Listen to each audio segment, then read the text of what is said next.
তুমি ফেসে গেছো, তুমি ফেসে গেছো পরশুরাম। আন্ডার কভার অফিসার, তুমি ফেসে গেছো। কমন ম্যান, তুমি একটা ছাপোষা পাতি লোক, কিচ্ছু করতে পারবে না তুমি, কিচ্ছু করতে পারবে না শিবপ্রসাদ। তুমি get out, just get out.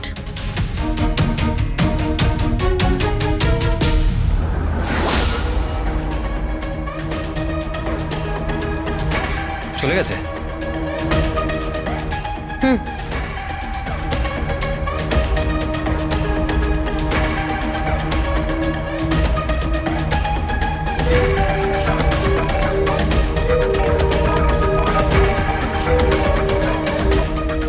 Hello, বলো কি খবর? হ্যাঁ, শিবপ্রসাদ গাঙ্গুলি এই বাড়িতে এসেছিলেন। একেবারে জোকের মুখে নুন পড়ে গেলে যেমন অবস্থা হয়, ঠিক তেমন অবস্থা। গো বেচারা লাগছে, সত্যি ছা পোষা মনে হচ্ছে, বউকে খুঁজে বেড়াচ্ছে।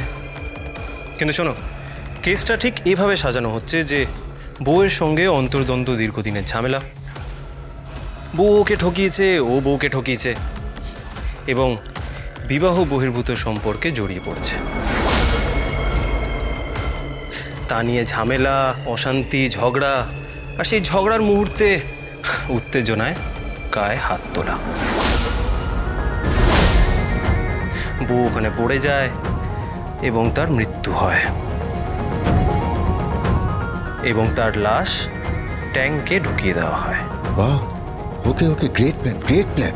তারপর তারপর কি হলো? তারপর কি? তারপর কাল সন্ধ্যেবেলা এফআইআর, তারপরে পেপারে লেখালেখি, তারপর এভিডেন্স।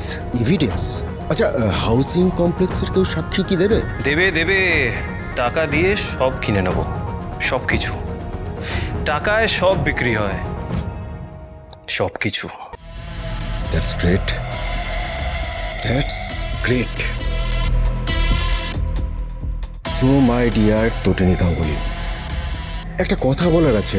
বলছি, তোমার সঙ্গে কি তোমার বরের কোনো বিষয়ে ঝগড়া হয়েছে? কি? খুব ঝগড়া হয়েছে, তাই না? আমাদের কোনোদিনও ঝগড়া হয়নি। আরে হয়েছে হয়েছে, ঝগড়া হয়েছে, তুমুল ঝগড়া হয়েছে, প্রচন্ড ঝগড়া হয়েছে। আরে বিবাহ বহির্ভূত সম্পর্ক তো, হ্যাঁ বিবাহ বহির্ভূত সম্পর্ক। তার থেকে তো ঝগড়া, অশান্তি, তুমুল অশান্তি, আর থেকে লড়াই, তারপর হাতাহাতি, তারপর পরশুরাম মানে শিবপ্রসাদ গাঙ্গুলি তোমার উপর হাত তোলে, সঙ্গে সঙ্গে তুমি সেখানে মাটিতে লুটিয়ে পড়ো, তৎক্ষণাৎ তোমার মৃত্যু হয়। কিন্তু তোমার মৃতদেহ খুঁজে পাওয়া যায় না।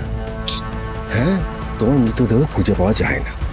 তারপর তোমার বাপের বাড়ির লোক, যেমন ধরো নন্দিনী মুখার্জি, আরাধ্যা চ্যাটার্জি, এরা তোমার খোঁজ না পেয়ে প্রচন্ড উদ্বিগ্ন হয়ে থানায় গিয়ে ডায়েরি করে তোমার নামে। তারপর শুরু হয় তোমার খোঁজ, হন্যে হয়ে খোঁজার পর তোমার বডির খোঁজ মেলে সেই হাউসিং কমপ্লেক্সেরই ট্যাঙ্কের মধ্যে থেকে। কিসব বলছো তুমি? Are you crazy? No, I'm not. I'm not crazy at all, my dear তটিনী গাঙ্গুলি। তোমাকে মেরে ফেলবো আমি। ইয়েস, তোমাকে আমি মেরে ফেলবো। তোমাকে মেরে তোমার ডেড বডি ট্যাঙ্কের মধ্যে ফেলে দেব। কেউ তোমার লাশও খুঁজে পাবে না। আচ্ছা, না, আমি না ভাবছি তোমাকে না মারবো না। এই বুঝলি তো, ওকে মারবো না, তোমাকে মারবো না, তোমাকে না আমি অজ্ঞান করে দেবো। তোমাকে অজ্ঞান করে তোমাকে ঠিক জীবন্ত অবস্থায় ট্যাঙ্কের মধ্যে ফেলে দেবো।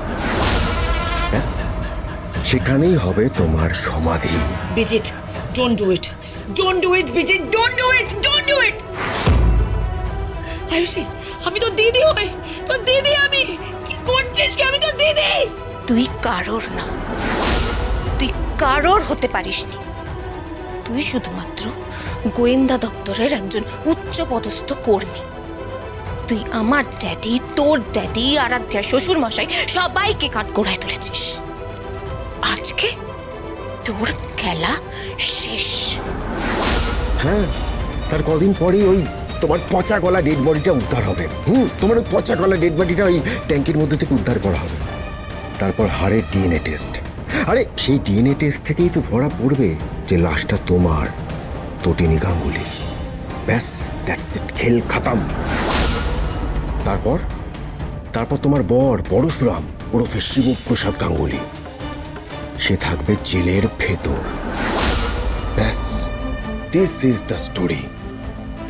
So the moral of the story is আমার কোনো মোরাল নেই মাই ডিয়ার শালিকা। ব্রিজিট!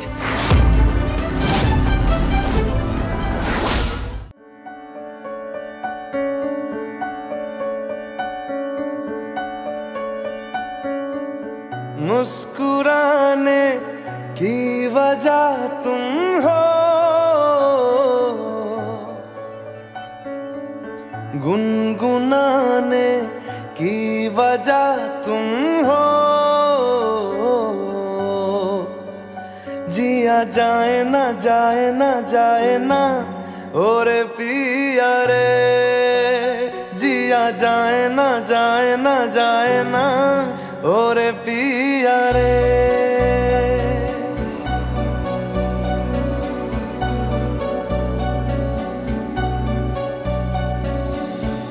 ओरे लम्हे तू कहीं मत जा, हो सके तो उम्र भर थम जा, जिया जाए ना जाए ना जाए ना ओरे पिया रे, जिया जाए ना जाए ना जाए ना ओरे पिया रे, पिया रे।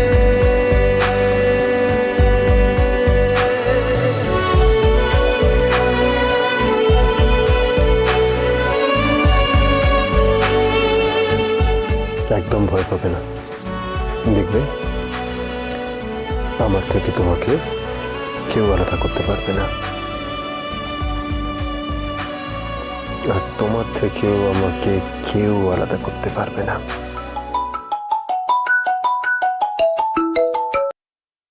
তটিনী গাঙ্গুলির ফোন ট্র্যাক করা গেছে, সেটা রাস্তায় পড়েছিল, আমরা সেটা উদ্ধার করেছি।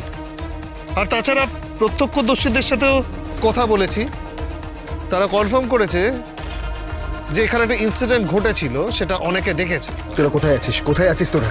আমরা এই মুহূর্তে আছি পিয়ার রোডে। আমি এক্ষুনি আসছি বলরাম, আমি এক্ষুনি আসছি আমি এক্ষুনি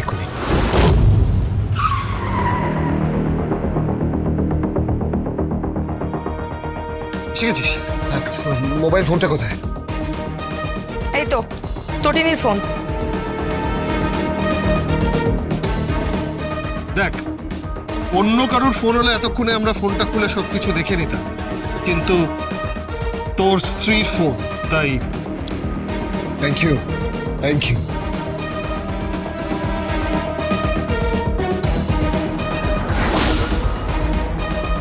লাস্ট কল এসেছে নিশা।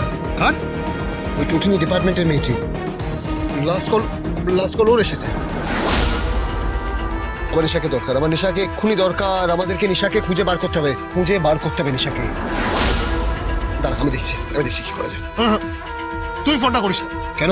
আমার ষষ্ঠ ইন্দ্রিয় বলছে নিশা বলে মেয়েটি এর মধ্যে ইনভলভড আছে। দাঁড়া, আমি ফোন করছি।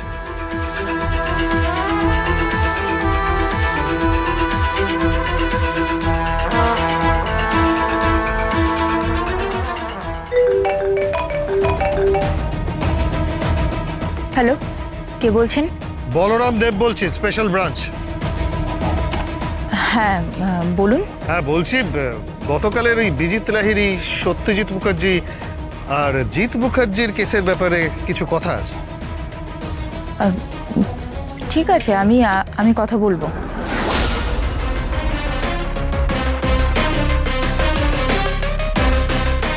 বলছি, আপনি একবার ডিপার্টমেন্টে আসুন না প্লিজ, কারণ আপনাদের ডিপার্টমেন্টের সাহায্য ছাড়া আমরা কিছুই করতে পারবো না, মানে এগোতে পারবো না, বুঝতে পেরেছেন তো?